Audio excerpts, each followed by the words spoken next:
வணக்கம். வருவாய் மற்றும் பேரிடர் மேலாண்மை துறை சார்பில் 5.12 கோடி ரூபாய் செலவில் கட்டப்பட்டுள்ள 10,000 சதுரடி பரப்பளவில் 24 மணி நேரமும்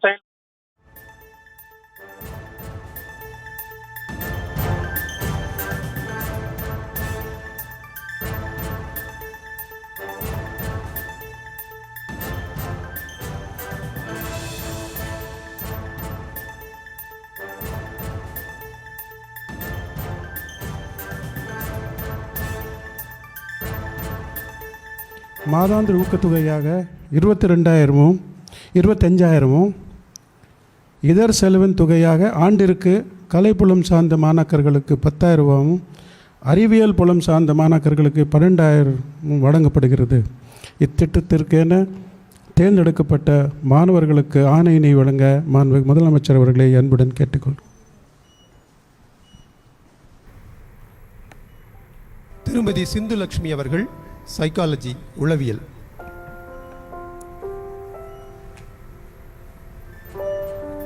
திருமதி 120 மாணவர்களுக்கு ஆராய்ச்சி ஊக்கத்தொகை வழங்கியிருக்கிறார் முதலமைச்சர் மு.க.ஸ்டாலின். அது தொடர்பான காட்சிகளையும் பார்த்து வருகிறோம்.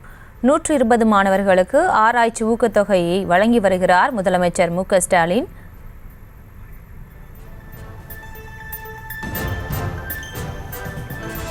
மாணவர்களுக்கு ஆராய்ச்சி ஊக்கத்தொகை வழங்கி வருகிறார் முதலமைச்சர் மு.க.ஸ்டாலின். 120 மாணவர்களுக்கு ஆராய்ச்சி ஊக்கத்தொகையை வழங்கி வருகிறார் முதலமைச்சர் மு.க.ஸ்டாலின்.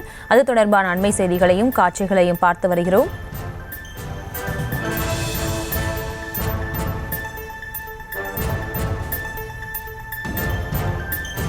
நூற்று 120 மாணவர்களுக்கு ஆராய்ச்சி ஊக்கத்தொகையை வழங்கி வருகிறார் முதலமைச்சர் மு.க.ஸ்டாலின்.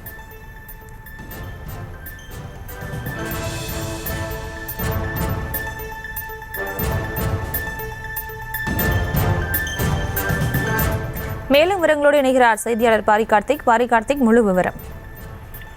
வணக்கம். உயர்கல்வித்துறை சார்பில் தமிழ்நாட்டில் உயர்கல்வி படிக்கும் மாணவியருக்கு ஆராய்ச்சி திறனை மேம்படுத்தவும், அதே போல புதிய கண்டுபிடிப்புகளை ஊக்கப்படுத்தவும் தமிழ்நாடு முதலமைச்சரின் ஆராய்ச்சி ஊக்கத்தொகை திட்டத்தின் தெரிவு செய்யப்பட்ட 120 மாணவியருக்கு ரூபாய் 25,000 ஊக்கத்தொகையினை பெறுவதற்கான ஆணைகளை வழங்கிடும் அடையாளமாக 10 நபர்களுக்கு தற்போது தமிழ்நாடு முதலமைச்சர் திரு மு.க.ஸ்டாலின் அவர்கள் தலைமைச் செயலகத்திலிருந்து வழங்கி வருகிறார்கள். ஏற்கனவே தமிழ்நாடு அரசின் சார்பில் மாணவியருக்கு ஆராய்ச்சி படிப்புகளை ஊக்கப்படுத்தும் வகையிலும் மற்றும் திறன் மேம்பாட்டை ஊக்குவிக்கும் வகையிலும் பல்வேறு முன்னெடுப்புகள் எடுக்கப்பட்டு அவர்களுக்கான சிறப்பு பயிற்சி மற்றும் சிறப்பு ஊக்கத்தொகை வழங்கப்பட்டு வருகிறது.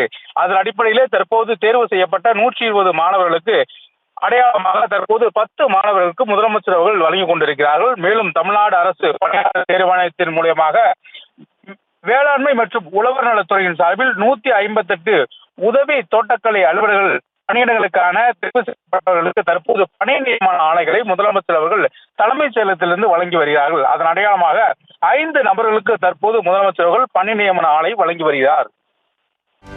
செய்திகளை உடனுக்குடனும் துல்லியமாகவும் தெரிந்து கொள்ள சப்ஸ்கிரைப் பண்ணுங்க.